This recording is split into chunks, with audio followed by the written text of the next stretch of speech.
दोस्तों, जरा सोचो कि एक दिन तुम उठो और रातों रात ना जाने कहां से तुम्हारे बीवी बच्चे पैदा हो जाएं, लेकिन सोने से पहले तुम तो सिंगल थे।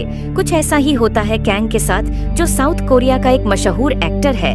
इसकी बढ़ती शोहरत ने इसे काफी घमंडी बना दिया था। वो एक आलीशान बंगले में रहता और हर वक्त यून नाम का आदमी इसके साथ चलता था।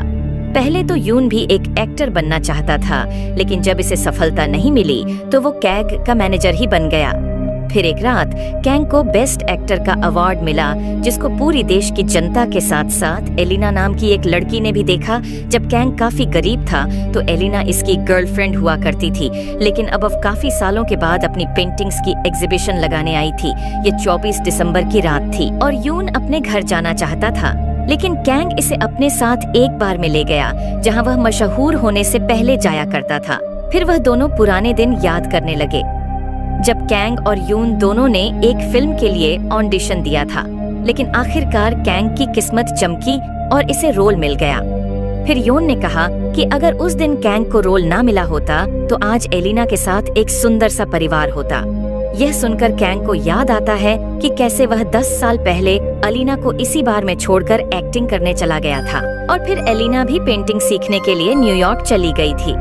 खैर, कुछ देर के बाद यून अपने घर चला गया और कैंग ने अपने बंगले में जाने के लिए एक टैक्सी ली। कैंग को गाड़ी में देखकर ड्राइवर ने कहा कि आपके जैसी जिंदगी जीना हर आदमी का ख्वाब है। लेकिन कैंग कहने लगा कि वह अंदर से कितना अकेला है, इसके बारे में कोई नहीं जानता। अचानक ड्राइवर ने इससे अजीबोगरीब किस्म का सवाल पूछा कि अगर कैंग को बेवक्त बदलने का मौका मिले तो वह क्या करेगा। इसके बाद जब कैंग की आंख खुली तो एक आम से घर के फर्श पर था। इससे पहले कि वो कुछ समझ पाता, 2 बच्चे दौड़ते हुए इसे पापा पापा कहने लगे और कुछ ही पलों में इसकी नजर एलिना पर पड़ी, जो इसकी पत्नी बन चुकी थी।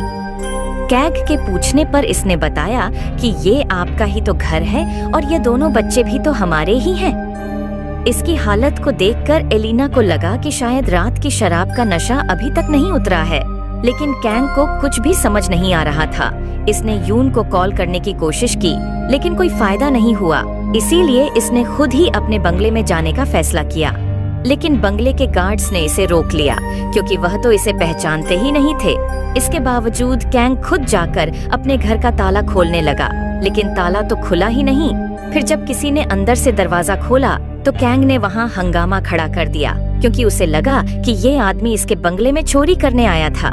वहीं पर इस आदमी को लगा कि शायद कैंग इसकी बीवी का आशिक है, लेकिन जब कैंग चिल्ला चलाकर कहने लगा कि मैं तो देश का सबसे अमीर और मशहूर एक्टर हूँ, तो लोगों ने सोचा कि वो पागल हो चुका है। इस हंगामे के चलते कैंग पुलिस स्टेशन तक पहुँच गया। वह बहुत गुस्से में था, लेकिन पुलिस ने इसे बताया कि कागजों के हिसाब से तो ये घर आपके नाम पर नहीं है। ये सुनकर कैंग के पैरों तले जमीन खिसक गई, क्योंकि इसका सब कुछ एक ही रात में लुट गया था। तभी एलिना इसे वहाँ पर लेने आ जाती है। इसने पुलिस को बताया कि कैंग इसका पति है, लेकिन कैंग कहने लगा कि मैं नहीं जानता। इस औरत को कैंग बार बार यह पूछता रहा कि क्या सच में इसकी शादी एलिना से हुई है। तो आखिरकार तंग आकर एलिना ने इसके कान के नीचे जबरदस्त थप्पड़ लगाया, ताकि वह अपने सपनों की दुनिया से बाहर आ जाए। तभी कैंग की नजर एक टैक्सी पर पड़ी और इसे याद आया कि कल रात वो एक टैक्सी में बैठा था। जिसके बाद जैसे ही इसने आंख खोली तो दुनिया उलट पुलट हो गई। खैर, इसके बाद जब वह घर वापस गए तो एलिना ने इसे बताया कि अब तक इन्होंने घर का किराया नहीं दिया, इसीलिए कैंग को शराब पीना छोड़कर अब काम पर लग जाना चाहिए। इधर कैंग वापस अपनी असल जिंदगी में लौटना चाहता था, इसलिए वह अपने बच्चों के साथ इस टैक्सी ड्राइवर को ढूंढने निकल पड़ा। लेकिन काफी थकने के बाद इसे वह टैक्सी का पता नहीं मिला। अब इसने अपने बच्चों से अपनी जिंदगी के बारे में पूछा, तो उसकी बेटी रूही ने कहा कि कैंग एक्टर तो है, लेकिन वह मशहूर नहीं है। फिर रूही ने कैंग को इसकी फिल्म भी दिखाई, जिसे देखकर वह काफी खुश हुआ। फिर रात को एलिना ने इसके पास बैठकर इससे बात की, तो कैंग ने इसे बताया कि वो एक अजीब सी टैक्सी में बैठकर इस दुनिया में पहुंचा है, लेकिन असल जिंदगी में इसकी एलिना से शादी नहीं हुई थी। इसकी बातें सुनकर एलिना को लगा कि वह सच में पागल हो गया है। फिर रात को जब वह सोने लगा तो कैंग को एलिना के साथ सोने में काफी दिक्कत हो रही थी। हालांकि वह असल जिंदगी में अब भी एलिना से प्यार करता था, लेकिन इसे अकेले सोने की आदत हो चुकी थी। लेकिन अब वह अपनी पत्नी और अपने बच्चों के साथ रहने लगा और इनके साथ खाने पीने लगता है। लेकिन कैंग के लिए सब कुछ बहुत मुश्किल था। फिर एक रात एलिना ने इसे बताया कि मिस्टिक टीवी ने इसे एक फिल्म के लिए चुन लिया है। हालांकि कैंग ने काफी अच्छी एक्टिंग की, लेकिन इस चैनल को कोई कुत्ता तक भी नहीं पूछता था।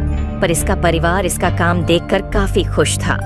फिर कुछ दिनों के बाद कैंग को पता चला कि इस दुनिया में यॉन देश का सबसे बड़ा सुपरस्टार है। तब इसे समझ आया कि असल में इसकी जिंदगी यॉन की जिंदगी के साथ बदल गई थी। फिर एक दिन कैंग किसी तरह इस एजेंसी में पहुंचा जहां पर योन सुपरस्टार बना था। वहां इसकी मुलाकात योन से हुई और योन ने इसे पहचान भी लिया।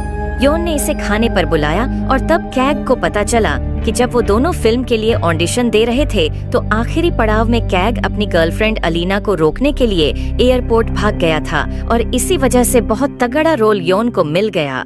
यह सब जानने के बाद कैंग सीधा एलिना से मिलने पहुंचा। अब कैंग ने इससे पूछा कि अगर एलिना उस दिन 10 साल के लिए न्यूयॉर्क चली जाती तो क्या होता, लेकिन एलिना ने कहा कि उसके लिए कैंग और बच्चों के साथ की जिंदगी सबसे ज्यादा कीमती है। खैर कुछ दिनों के बाद कैंग एक ऑडिशन के लिए पहुंचा। इसने एक्टिंग भी बहुत अच्छी की, लेकिन वो लोग जानते थे कि कैंग यॉन का सबसे अच्छा दोस्त है। इसीलिए इन्होंने कैंग से कहा कि वो यॉन को इस फिल्म को करने के लिए मनाए।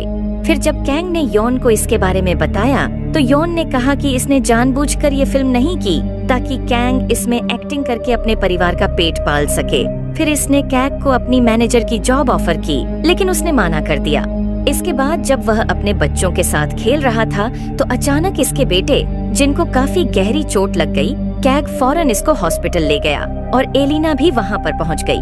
तभी खुलासा हुआ कि एलिना ने पेंटिंग करना छोड़ दिया था और अब वह एक स्टोर में काम करती है। यह सुनकर कैग को खुद से घिन आने लगी, क्योंकि वह अपने परिवार के लिए कुछ नहीं कर पा रहा था और ना तो इसके पास पैसे थे और ना ही काम। इसलिए वह आखिरकार यॉन के पास इसका मैनेजर की नौकरी करने के लिए पहुंच गया। जल्दी कैंग इसकी सारी शूटिंग की तैयारी करने लगा और धीरे धीरे इसने अपनी असल जिंदगी के तजुर्बे से यून को और भी ज्यादा पैसे कमाने में मदद की। यहाँ तक कि इसने यॉन को एक्टिंग के भी कुछ गुण सिखाए।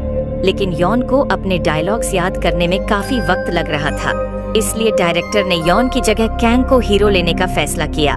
इस बार कैग ने पूरे दिल से मेहनत की, जबकि असल जिंदगी में वह घमंड में आ चुका था और काम पर इतना ज्यादा ध्यान नहीं देता था। इसके काम से इसका डायरेक्टर और इसके घर वाले सभी खुश हुए। अब कैंग भी अपने परिवार के साथ खुश रहने लगा था। फिर एक दिन वो इन्हें घर दिखाने लाया जो यॉन ने इसे तोहफे में दिया था, लेकिन एलिना को यह सब ठीक नहीं लग रहा था। वह अपना पुराना घर नहीं छोड़ना चाहती थी जहां इसकी और इसके बच्चों की यादें बसती थीं, लेकिन कैंग इन्हें एक अच्छी जिंदगी देना चाहता था और इसी बात पर इन दोनों में बेहस छुड़ गई।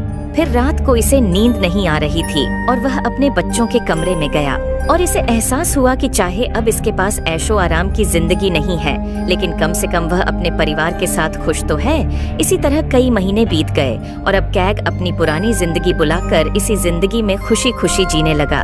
इसकी फिल्म भी काफी मशहूर हुई और देश भर से लोगों ने इसे बहुत प्यार दिया। अब मैनेजर से एक्टर बन गया था, लेकिन फिर भी इसने यॉन के लिए काम करना जारी रखा। फिर एक रात कैंग अनजाने में इसी टैक्सी में बैठ गया जहां से यह सारी गड़बड़ शुरू हुई थी। तभी इस ड्राइवर ने कहा कि अब कुछ ही समय के बाद कैंग अपनी पुरानी जिंदगी में वापस लौट जाएगा, लेकिन अब वह अपने बीवी बच्चों को छोड़कर वापस नहीं जाना चाहता था। आखिरकार कैंग अपने घर पहुंचा और इसने अपने बच्चों को गले लगाया। फिर इनके सोने के बाद वह इन्हें देखता रहा, क्योंकि वह जानता था कि कल सुबह वह अपने बच्चों के प्यारे प्यारे चेहरे नहीं देख सकेगा। आखिरकार वह एलिना को गले लगाकर सो गया और जब इसकी आंख खुली तो वो अपने आलीशान बंगले में था। तभी यॉन वहां पर आया और कैंग ने इससे एलिना की एग्जीबिशन के बारे में पूछा। तो यॉन ने बताया कि आज इसका आखिरी दिन है। कैंग काफी हैरान हो गया। वो 1 साल बाद अपनी असली जिंदगी में वापस लौटा था, लेकिन यहाँ सिर्फ एक ही दिन बीता था। वह तुरंत भागा और एग्जीबिशन तक पहुंचा, लेकिन तब तक पेंटिंग्स हटा दी गई थीं। लेकिन तभी कैग की नजर एक खास किस्म की पेंटिंग पर पड़ी। यह उसी घर की पेंटिंग थी जहां पर वह एलिना और अपने बच्चों के साथ वक्त गुजार कर आया था। तभी अलीना वहां पर आ गई और कैंग ने इससे पूछा कि इस पेंटिंग का आइडिया इसे कहां से आया। फिर इसके बाद वह इसे लेकर इस पेंटिंग वाले घर के बाहर पहुंच गया। आखिरकार कैंग को यह एहसास हुआ कि जो पल इसने इस घर में अपनी बीवी और बच्चों के साथ बिताए वो इसकी जिंदगी के सबसे हसीन पल थे। फिर इसके 2 साल के बाद हम देखते हैं कि कैंग ने अलीना से शादी कर ली थी और इन्होंने अलीना ने दोनों बच्चों के नाम रूही और जिन्ही रखा था। कुछ इसी तरह इसने अपने सपनों की जिंदगी को हकीकत में बदला था और इसी के साथ यह फिल्म यहीं पे खत्म हो जाती है।